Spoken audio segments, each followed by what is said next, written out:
What happened with the Poppy Playtime devs?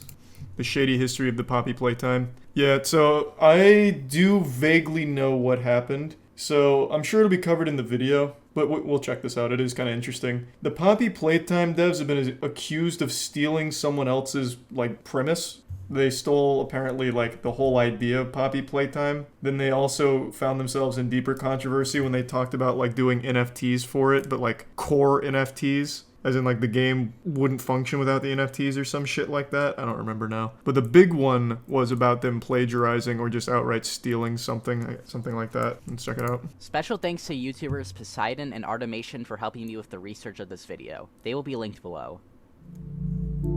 2015 was an interesting time. We saw the rise of many creations breaking into internet conscious and sometimes even the mainstream. No matter where you looked, you couldn't get away from media around games such as Minecraft or Five Nights at Freddy's. These two games, especially Minecraft, have solidified their place in pop culture and with the media that we all consume today. An obvious and undeniable part of what started to make these pieces of entertainment grab a wider range of people and become more accessible was fan-created content. This range being anything from the simple and common Let's Play to some more analytical videos discussing various findings in the games themselves. Yeah, MatPat's whole channel was basically based around it. Of the game operate. You can argue that some pieces of content may objectively be easier or harder to produce than others, but generally speaking, I think all this content serves a purpose one way or another. One contribution to fan-created video content about certain franchises I think is heavily underspoken about while in these discussions is animated content. Undeniably, some of the most high-effort and hard-to-produce content is animation. True. Both Minecraft and Five Nights at Freddy's have had their fair share of animations since their inception to now, with no sight of them going away. Minecrafts, though, were always the weirdest. Anyone remember the early days of Minecraft animations? They used to have... Fuck, what was the series called?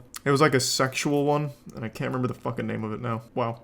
I literally just had it right before I paused the video. Jesus Christ. Ah, Futuristic Hub. Yeah, Futuristic Hub, thank you. That has a wild story behind it. That channel, like the person behind that channel was a maniac. Like they would constantly get into fucking fights, threaten people and shit like that. Yeah, oh man, that was weird. Are they still around? Does Future Hub still pump out like Minecraft double Ds and all that? Like Minecraft tits, whatever? Oh yeah, they're still around. Doesn't look like they do sexual stuff anymore though. Or maybe they do, I don't really know. At least I think it was Futuristic Hub that used to make sexual Minecraft stuff. It was? Okay.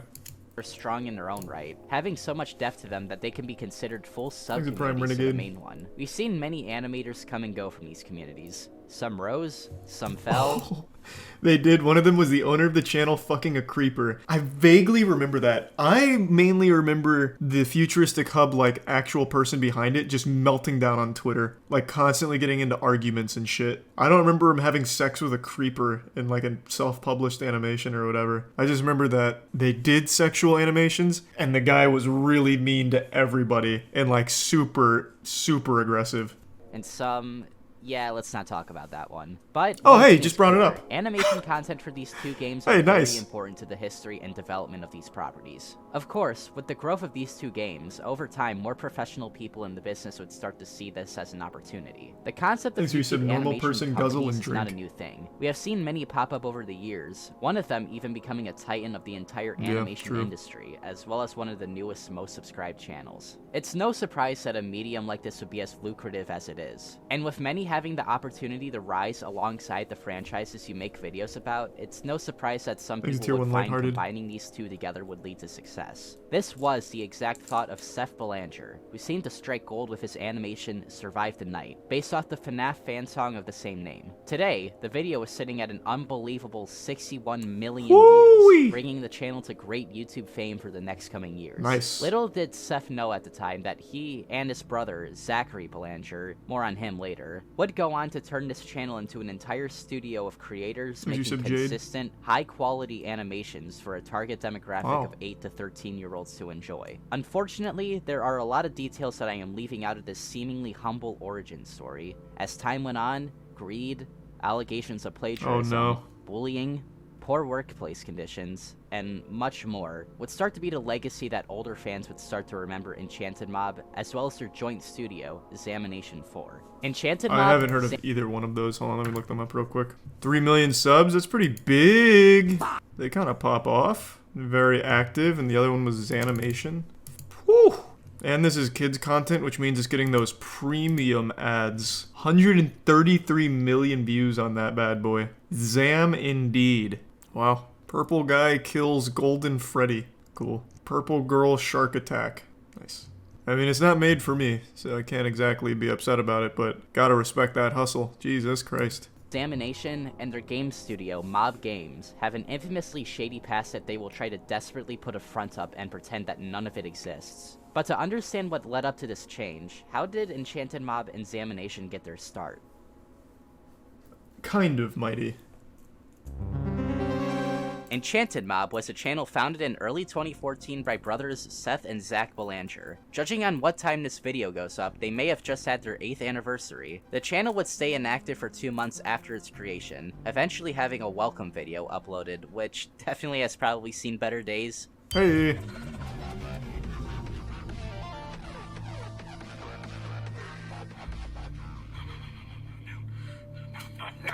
Since this, the channel I used to would have an upload intro video consistently, uploading videos that would range from 1.5 minutes to 8 seconds. Just 16 videos into the channel. Intro videos used to be the shit on YouTube. Does anyone remember my old intro videos? For fun tactics? Check this shit out. When did I make it? It wasn't like in my first ones. When the fuck did I put... I spent a lot of time on this intro. It's not gonna look like I did, but I honestly spent days on it. I can't remember what... Oh, here it is. Making that do that was so hard for me.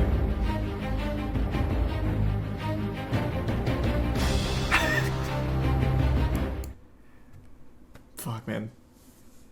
I could have gone pro with editing, honestly, if I just stuck with it. I used Sony Vegas for that. Did you know Sony Vegas was capable of something like that? I pushed it to its very limits. I made that background, I made that text Times New Roman, and then I made it move and shit. And then before that, I actually had another intro. Where would that one be? Was it in the Halo 3 Skulls thing?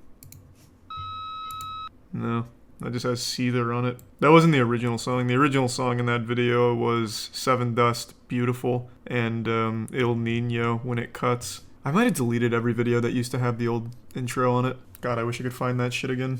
Discography, they would find massive success with their first full-length music video, done to the, at the time, fan-favorite Five Nights at Freddy's fan song, Survive the Night, which has almost doubled the amount of views of the original upload. Since then, they would follow up with many more successful FNAF animations of other songs about the game. It seems that no one ever found the old videos. I knew it'd be impossible. With these Five Nights at Freddy's related animations. They would drastically grow since the release of Survive the Night. This success from the FNAF community would become even more apparent as any video derivative from Five Nights would get a pitiful amount of views compared to the tens of millions their FNAF uploads would get. With one of the only exceptions being their original work Be a Hero, which sits at 1.1 million views today. Other original works would find themselves in the millions down the line too. But even so, it was still a fraction of what they would accumulate through animations relating to It's FNAF. just hair. I just get little hairs in my mouth. The night, Enchantedmob would open their first one of the most annoying things about having long hair. This channel became to be run by seemingly 2 workers under Enchantedmob, creating other FNAF content, as well as some animations on other games occasionally. You may know them because of this legendary thumbnail. Now the channel is mainly used for uploading clips of a certain series I will get to very shortly. Anyway, while in this time, the original channel would surpass themselves once more, with the release of an animation done to the famous JT Music song Join Us for a Bite, which would surpass Survive the Night double its view count, sitting at an astronomical 132 million views today. If it wasn't clear by now, it's fairly obvious that this studio has found their cash cow. Since this upload, you can see a major jump in production quality, as this arguably put them on the map for better talent even more than Survive the Night did. Although 132 million is a nigh groundbreaking number for any YouTube channel, studio or not, in just another 2 years, Enchantedmob would surpass themselves once more with their upload Build Our Machine, this time instead of FNAF. They would tackle Bendy at the height of its popularity. What? Although they would see success with these Bendy— What the fuck is Bendy? Seems like anything that ends in a Y pops off. Bendy, Freddy, what was the other one? Baldi's Basics, all that shit. Slendy. I don't remember this game at all. I don't think I ever saw this one. Holy shit. Yep, I completely missed that wave.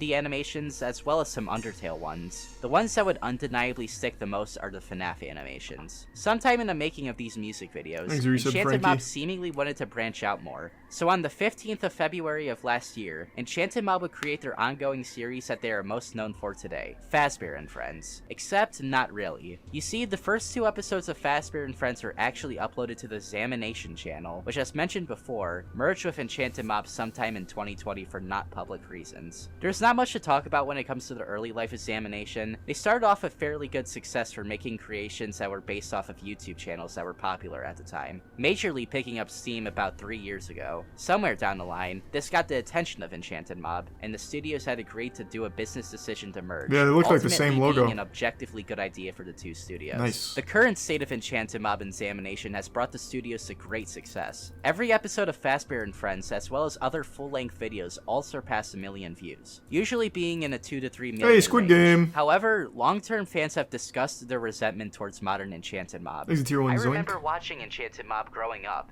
Sad to see what's happened to them nowadays. I used to watch Enchantedmob when I was younger. Sad to see them go down this path. It's very funny how the creators of Poppy Playtime have a YouTube channel dedicated to Minecraft FNAF animations for kids. But it really comes to the question, what makes Enchantedmob different in the eyes of its older audience now than when they were younger? The most obvious reason is just a lot of them have simply grew up. Survive the Night is more than 6 aging is years old cringe. now. It would be obvious to say that a lot of people introduced to the channel would have a more refined taste outside of Minecraft FNAF animations as they got older. It's just a part of growing up. I think you'd be surprised. But even so, as you grow up, you can sometimes look back to things like this and have fond memories of it. What makes Enchantedmob different, and why is their name infamous to a big portion of its older audience nowadays? But first... Man, these wasps have been a real problem in my neighborhood lately. This is the 5th house. Is this an ad break? Is he sponsored by Raid? I should probably look up how to exterminate a Oh, it's actually gonna be a Raid Shadow Legends thing, isn't it? Your data to this house for it was not oh no. For punishment on trying to get rid of us, your house will now be attacked by our flames. Oh, Surfshark. Oh dear Lord! How could I have been so stupid to have let this happen? Was there any way I could have circumvented this? You could have easily used NordVPN. Oh, Nord. It not happen, my friend. It was either Nord, Surfshark, or Atlas. What on earth is that? I had a good chance of getting it right. You're burning your house down. I will gladly explain to you what NordVPN is. NordVPN is a service that allows you to have your data and internet traffic be secured and encrypted so no outside source can see it through the remote server. What?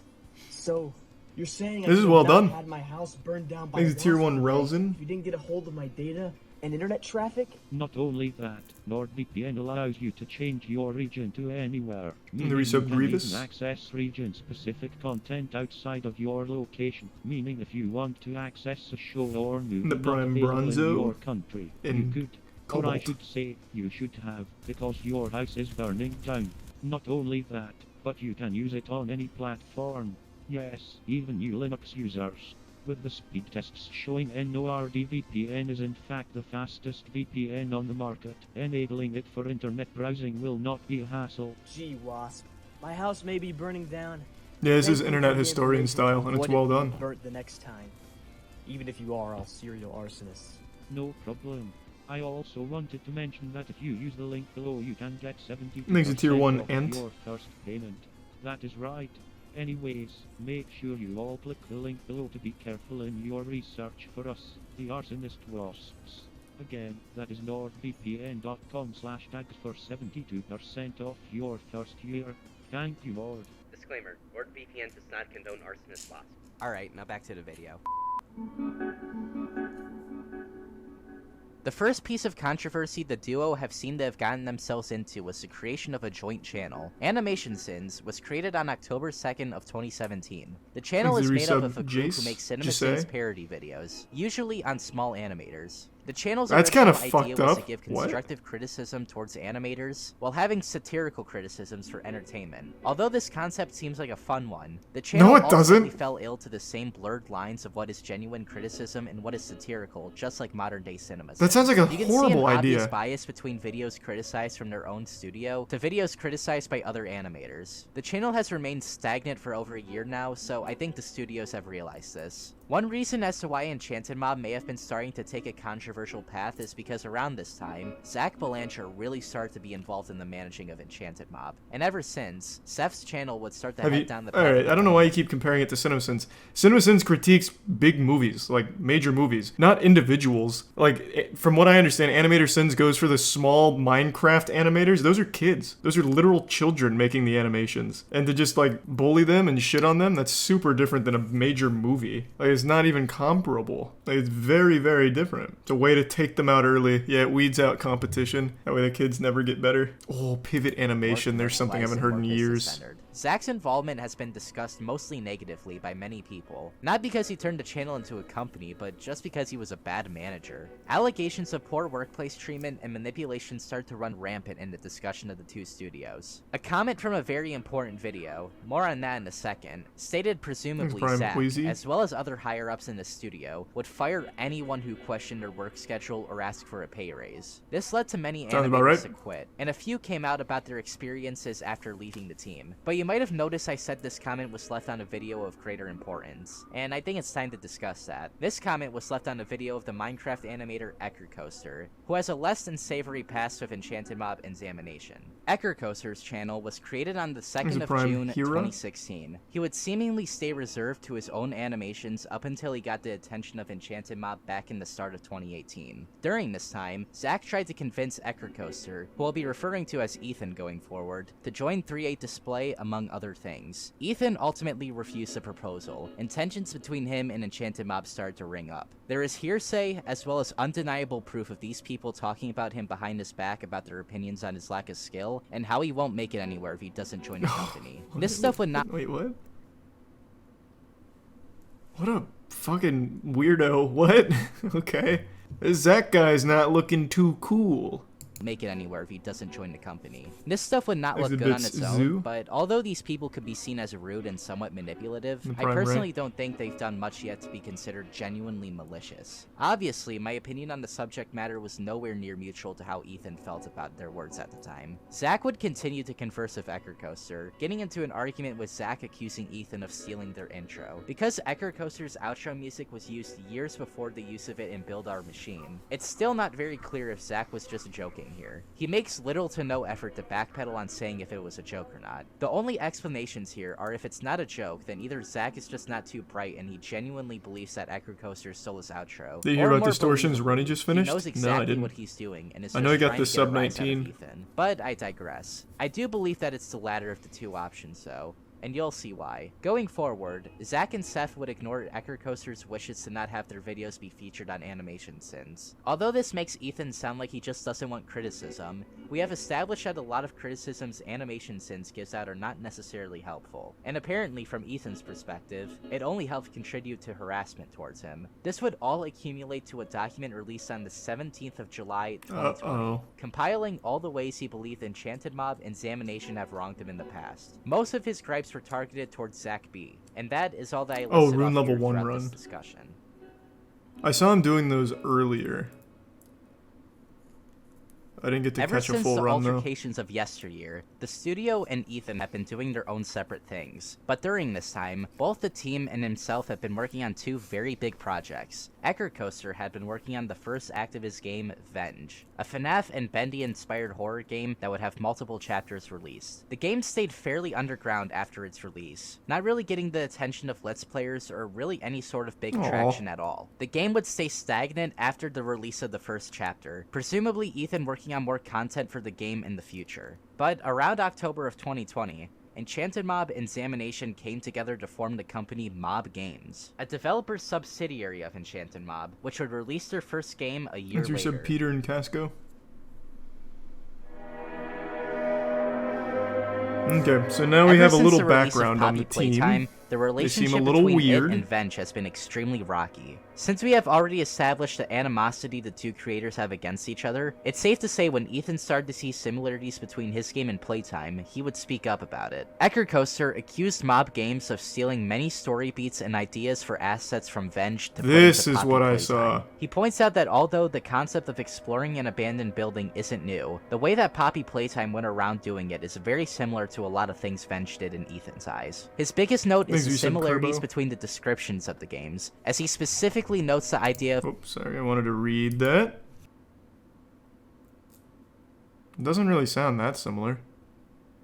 That doesn't sound similar, like, at all, really. It's just a very generic concept. Huh. Alright. Can't say I totally agree with that. Descriptions of the games, as he specifically notes the idea of an entertainment company miraculously disappearing to be a very common trait between the two plots of the games. He also gives examples of character designs and decors that look eerily similar to what you can find in Now Venge. that's a lot more Judging convincing. by the past that these two have, it would be safe to say that this could be more than a coincidence. When this thread was published, many people came into support of Ecker Coaster, many agreeing that a lot of what's been compared seems like blatant plagiarism. There were also a lot of others who were a bit more skeptical about it, stating that both games take heavy beats off of Bendy and the Ink Machine. Although a lot of assets and the plot of Venge can be heavily compared, if not be seen as nearly identical to that of Poppy Playtime, something that I feel a lot of people fail to bring up in the discussion of this is Ethan's inspiration off of Bendy. A chapter-by-chapter release, companies that were on top of their respective industries falling out of nowhere, and something that is prevalent in all of these games, character and monster designs that try to cater to the demographic of children by playing into the innocent things turns evil trope that FNAF heavily popularized. Do I think Poppy Playtime saw Venge and decided to copy it out of spite? No. Do I think Mob Games saw things from Bendy and Venge and decided to copy it out of sheer laziness? Yes. The Belanger and Preciado brothers may be malicious, if I agree with that. But something that I think a lot of people fail to mention is that the staff of Mob Games are probably not that I bad. mean, there's nothing really creative about Poppy other than its gameplay. It's just all generic. Like, it's all super simple. I disagree. From what I read on Twitter, it was like a lot more cut and dry. Like, yeah, it looks like they really did steal this dude's game, but here it's like, oh no, it seems like it's just kind of generic. Much like every other big project, the people actually creating I thought the gameplay was borrowed from that are usually guy's just game, given what the which doesn't creative seem like it director is. gives them. It's the creative decisions that I, and a lot of other people, seem to have a problem with. And for me, these problems outweigh the plagiarism allegations. Poppy Playtime simply has the problem of being a greedy, pandering mess. You have this $5 entry to what is basically a 30-minute tech demo that you can beat in an even shorter amount of time. See, that's a good complaint. This obviously may not be a shock to most, though. Ever since the inception of these channels, it was obvious that they wanted to entertain children. This isn't the case of a content creator, or in this case, a studio, changing their content to be more brand-friendly. Enchantedmob and Examination have always been Minecraft-Center animation channels, obviously having an overwhelming majority viewer base of children to preteens. This I honestly feel is fine. Something that I feel I mistakenly left out in my Horror Games for Kids video, which precedes this one, is that obviously, making content skewed towards a younger audience is completely fine. Where I and many others start to have a problem is either if these studios or individuals start to pretend as if their piece of entertainment is not meant for this audience. And not even in the it's for kids, but kids don't like being treated like kids, so we'll make it more adult kind of way. Poppy Playtime the game seems like it's trying to be a horror game not meant for children, but everything else around the game is trying desperately to pull in fans as young as 4 years old. This obviously is a smart tactic to do. If you try to cater to every age demographic at once, you will ultimately have a lot more people checking out your product, meaning the absolute most people willing to view it. But as we have seen time and time again, executing this just right is harder than a lot of people think. And soon enough, your audience is going to move on to the next game that does the exact same thing. Because after a while of trying to cater to everyone, you end up catering to no one. Yeah, but the game still did extremely well. I'm a little confused on what the controversy is now after having watched this. So it seems like the people behind it are pretty, I wouldn't even say shady. Like, they haven't even really done anything wrong other than a couple of accusations about workplace culture, which may or may not be true. I haven't read it. But other than that, like right now I'm walking away from this being like, oh, I guess all that Poppy Playtime drama was a fucking nothing burger, except for the NFTs, which he hasn't mentioned yet, but he might. The NFTs, I think, is a pretty indefensible point. And $5 for a 30-minute game is a bit greedy, agreed. But I really don't buy the whole plagiarism thing anymore. It's just I thought they like ripped the gameplay from someone else, because that was the most unique part about Poppy, was like the little sticky hands going around just like fucking slapping shit. I thought they like stole that from another game, stole the story, stole everything. But it seems like the only thing it has in common is both of those games took place with like toys gone bad, which is super generic.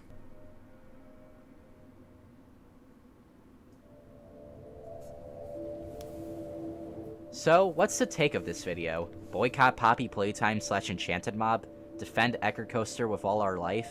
Go around trying to spread the word to as many people as possible? Honestly, I don't really think we need to do any of those things. Enchantedmob has had a very rough history, especially in its later years. But even though undeniably Zach Belanger at the very least may be a bad person, I have superstitions that the backlash they have been getting, way even before this video, will be more than enough to skew people away from supporting mob games. There is a lot of other things that these studios have gotten into controversy for, like there's sometimes very weirdly sexual animations that remind you are meant to be for a child audience, or most famously, their controversy for the Poppy Playtime NFTs. Yeah! These are also very big reasons to not like these NFTs! people, and I originally had a whole section written about why NFTs are bad, but honestly, I don't really think I need to give you guys that discussion. Neither do I think it's really the appropriate place to have it. Hence why they couldn't really be fit to the greater point that I was trying to make. What I can say though is that NFTs are just another example of Poppy Playtime meaning to just be another cash grab game with no long-staying integrity. When or if all the chapters do release, the game will fall into complete irrelevancy, with possible talks of a sequel, but probably never going anywhere. With the first trailer to Chapter 2 being shown just days before this video, here's hoping that the series may be able to turn around after Chapter 1. What was shown off looks at least a little more dynamic than the first 30 minutes we were originally given, but I am also not going to hold my breath. But anyways, I have been Daggz, and until next time, see ya. You're subsquillium. Yeah, I don't really know what the takeaway is. All this did was show me that the whole plagiarism thing was unfounded. I can't look at James Corden, I'm sorry. That was a good history of the whole company and everything, though. I didn't know anything about the people behind it. They do seem a little odd, but the game itself now, I don't believe in the whole plagiarism thing. So you have to pay for each chapter? Yes, I think so.